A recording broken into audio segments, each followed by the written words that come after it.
alguna queja o denuncia,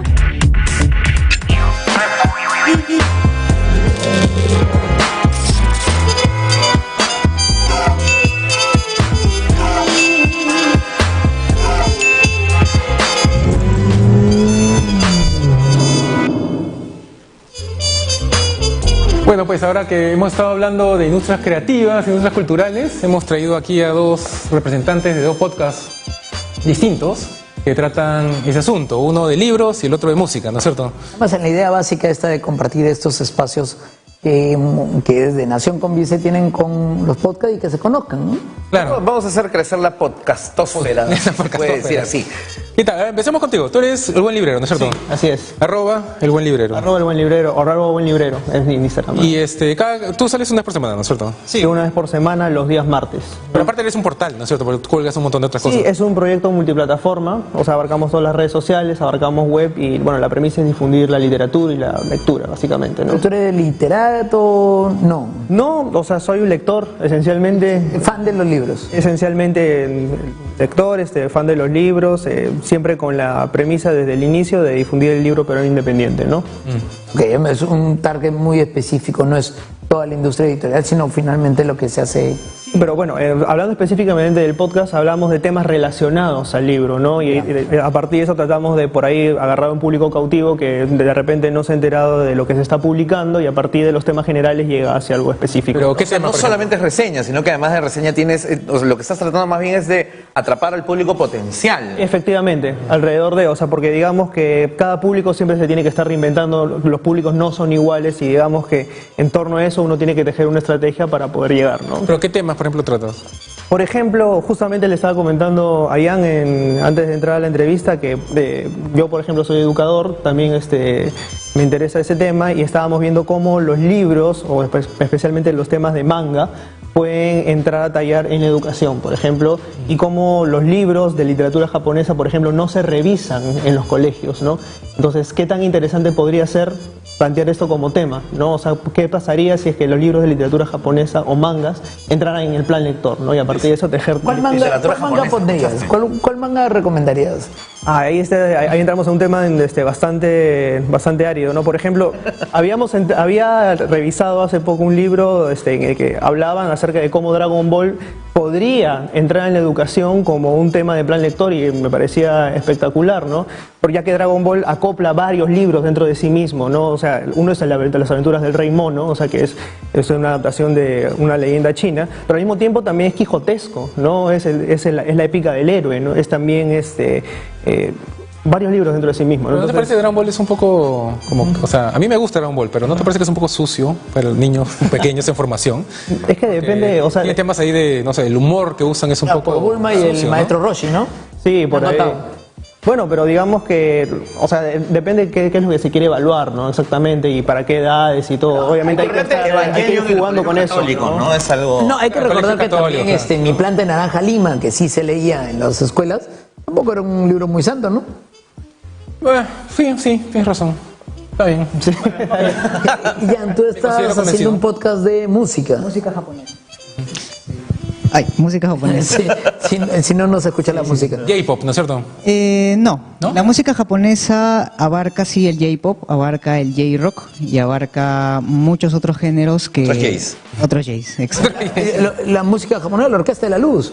La Orquesta de la Luz, por ejemplo, que salsa. tocaban salsa Pero no siendo hablaban español. en Japón. Y también Para música cantarlo, sí, clásica claro, lo cantaban en japonesa. español. Lo cantaban en español. ¿Y también música clásica japonesa? También hay música clásica japonesa, por supuesto. Hay directores renombrados que han hecho música en Japón, ¿no? Para películas de Hollywood, por ejemplo. Entonces, Yo-Yo Ma, por ejemplo, es japonés, ¿no es cierto? ¿no? Yo-Yo Ma, el violinista. Claro. Bueno, no, es chelista, ¿no? Pero estaba escuchando tu podcast y, por ejemplo, habían canciones que eran raps en japonés. Ajá. Y que, o sea, me encantaría saber qué están diciendo, pero, o sea, suena chévere, pero no sé qué está diciendo, ¿no? ¿Tú sabes japonés, no? Lo he aprendido con los años. No es que me haya metido al curso, pero sí lo he aprendido autodidactamente, ¿no? Sí. En la educación peruana japonesa enseñan japonés. Yo llevé el curso intensivo. De hecho, preguntaba el tema de música japonesa porque, o sea, más allá de la música proveniente de Japón, o sea, hecha en Japón, existe todas estas corrientes de las comunidades Nikkei alrededor del mundo que hacen ejecución de música aquí, sin ir más lejos, en el Centro Cultural Peruano Japonés. Hay festivales. cursos, hay festivales donde se presentan y hay, digamos, personas de la colonia que se han ido a aprender instrumentos a Japón y han regresado y acá vienen y los ejecutan dentro de sus colonias, ¿no? Sí, así es. Bueno, ¿Lo cubren también? A ver, bueno, para definir un poco lo que es este proyecto de podcast y también fanpage, ¿no? Y canal de YouTube y etcétera. O sea, también Es multiplataforma la cosa. Multiplataforma. ¿no? Ya. O sea, hemos tenido que recurrir a varios modos de comunicar, de transmitir, ¿no? De difundir. Music Insight trata de difundir no solamente la música japonesa, que les gusta, puede ser a los fans de anime, puede ser a los fans de la propia música de grupos de allá, ¿no? Sino también a la gente que hace la música acá, que hace los covers acá, porque hay justo hablábamos con Gianfranco antes de entrar, que hay una comunidad bastante grande y floreciente, ya desde hace unos años, de grupos que interpretan esa música aquí. Bueno, mayoritariamente de rock y de anime, ¿no? Pero hay otros grupos que se están arriesgando con propuestas más osadas, incluso de Arequipa. En la presentación del libro Luan Mendoza tocó un grupo que eran un cuarteto de cuerdas, claro, que tocaban música de animes, ¿no? Estamos hablando también incluso de grupos de música de cámara y música sinfónica, como son el Proyecto Animatísimo, como son Aturivarius, ¿no? Que los conozco también personalmente, y ellos también difunden de una manera más, digamos, por el lado de los videojuegos, por el lado del anime, ¿no? Ellos tocaron una canción de distintas series, ¿no? Sí. Que es lo que la gente reconoce más fácilmente, ¿no? Pero la mayoría de la música japonesa que probablemente conozcamos sea la de los dibujitos, ¿no? Sí. Si te dicen un cantante o una cantante japonesa, lo primero que viene a la de Robotech, pues Migmei. Claro, podría ser. Pero una cantante que ahorita es el emblema, por ejemplo. Es que tienes que hablarme de un género. Yo te podría hablar, por ejemplo, en pop de Misia, que es una de las voces, Ya no tiene mucha plata. Sí, es una de las cantantes más top 1 ahí en Japón, ¿no? Es pop. Es pop, por ejemplo. ¿Y en rock? En rock estamos hablando, por ejemplo, de Man with a Mission, que está haciendo giras por todo el mundo. Y ahora, cuando escuché tu podcast, me saltó una duda. En la escala del 1 al 10, ¿qué tan ilegal es que tú, porque tú estás bajándote la música y metiéndole a tu podcast y no le has pedido permiso a nadie, digamos? Fusión cultural, amigo, no le da roche. Puedes generar la excepción de divulgación cultural, o sea, hay que moverlo bien, pero en teoría, siempre que tú utilizas la música de alguien o el contenido, hablando un poco de industrias culturales, tienes que tener la autorización, salvo la excepción de que sea una biblioteca, sea para braille o sea para la divulgación cultural, ¿no? Eso me lleva también una pregunta también. ¿Tú cómo manejas eso? ¿Tienes también un repositorio de acceso a...? Bueno, básicamente uso la librería de YouTube, ¿no? O sea, tiene un archivo de audios, o sea, que uno puede utilizar libremente, ¿no? Es música Me refiero libre. para la difusión de los contenidos, o sea, de los contenidos de literatura propiamente. no, o sea, bueno, en ese hay links sentido- a libros, así, a la... Bueno, lo que se hace básicamente y lo que he hecho ha sido conversar con las editoriales para que ellos sean, por ejemplo, si es que se trata de un autor joven que va a publicar su primer libro, yo de pronto selecciono un fragmento del libro, le pongo el link para decir, pueden leer el libro completo por gustó, este compra lado. acá. Claro, o sea, pero no es que me dedique propiamente a vender el libro, simplemente hago el enlace por ese lado, ¿no? Edición, pues, ¿no? Mínimo. No, Y ponte, ahora que viene la Feria del Libro, ¿vas a hacer algo en especial con eso? ¿Vas a tener un stand quizás o algo así? no. ¿Cobertura desde ahí? ¿Coberturas de ahí? No, cobertura sí vamos a tener. O sea, definitivamente todos los años estamos en la feria, siempre tratamos de... es imposible cubrir todos los eventos, tendríamos que estar ahí como que Claro. ser el ojo de 1984 Orwell, ¿no? ¿Cuántos son ustedes? Uno. ¿Cuántos son? Yo. No, es que como dijiste en plural, primera persona plural, estamos ahí. Sí, o sea, es como que a todo el mundo le digo lo mismo, ¿no? O sea, el proyecto y yo somos uno solo, entonces a veces me cuesta un poco, no se crea que... voy a ¿Y hace hacer cuánto tiempo están O sea, no te haciendo? tengo que dar el número del psicólogo, ¿no? No, nada que ver, ¿no? Psiquiatra. No estoy haciendo la gran Raymond Mango. Raymond Mango mañana se casa, no, mentira. ¿Hace cuánto tiempo estás con esto? 6 años. 6 años, y es un montón de tiempo. ¿Y tú?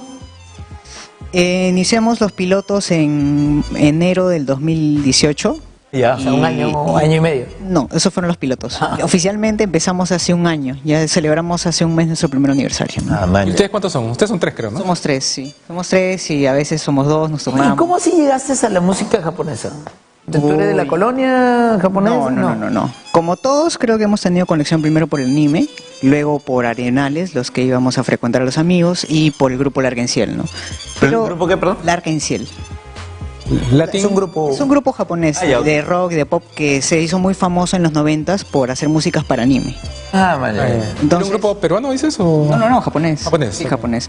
Pero llegó un punto, ¿no? Entre yo y mis amigos y alguna gente más que dijeron ya mucho anime, mucho Lergenciel, hay algo más que escuchar allí, ¿no? Hay más rock, hay más pop, hay más funk. El tema de la curiosidad de querer ver qué hay más allá. Exacto, es la curiosidad musical, es el querer abrirse a uno mismo fronteras por el tema de la insatisfacción, ¿no? Y para cerrar, entonces, ¿dónde te pueden escuchar a ti? ¿Dónde te pueden...?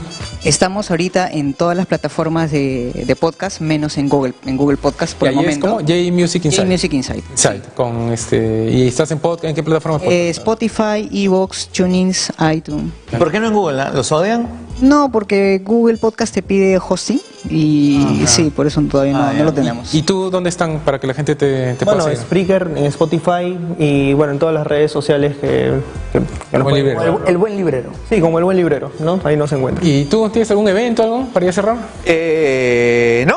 Tenía unos comentarios, pero como son unos comentarios largos, los vamos a dejar para la próxima semana y los vamos a convertir en temas y se fregaron. Ya vamos a hablar un montón de temas de consumidor la próxima semana en el programa. Hoy día se recuerda también el tema de Tarata. Es un tema- recordar que vivimos una época de terrorismo, por más que algunos le quieran llamar conflicto interno, guerra interna. Pero esta discusión de términos, finalmente hay que reconocer que, Es que fueron actos eso debería ser terroristas. otro tema, porque Ese es otro tema. Otro tema, ya, ok. Yo el día jueves va a haber un homenaje a mi papá en Puruchuco. Quienes quieran asistir, es un poco póstumo, pero porque él fue uno de los restauradores principales que tuvo en Puruchuco. Y pues esta semana ya es un poco que se acaba también la legislatura y vamos a ver qué las cosas que salen de último minuto. Ya, y Buscans. esta semana no se olviden que ya se lanza la FIL. ¿Qué día? ¿El jueves? Sí, el jueves. El jueves, y de ahí la próxima semana lanzan la Antifil, que es otro evento, es el tercer año que van a hacer este evento espejo, digamos, que es más chiquitito y es otra tonalidad que también es bien, bien chévere. Y en 3 semanas, la refil. Y Fiesta Patria.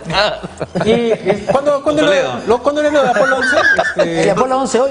Hoy día también. 50 años. Sí, se cumplen 50 años del lanzamiento del cohete Apolo 11 que nos llevaría por primera vez a la Luna. A la Luna, que es un evento que No se cambió la repetía, historia, ¿no? cambió la historia, es un Exactamente. hito histórico que tenemos que acordarnos. Ok, muchas gracias entonces por haber venido. Un gusto que Gracias a hayan compartido ustedes. con nosotros. Sí, estamos hablando entonces. Ok, Nos chao. vemos hasta la próxima semana. ¡Chao! Listo, chao, nos vemos.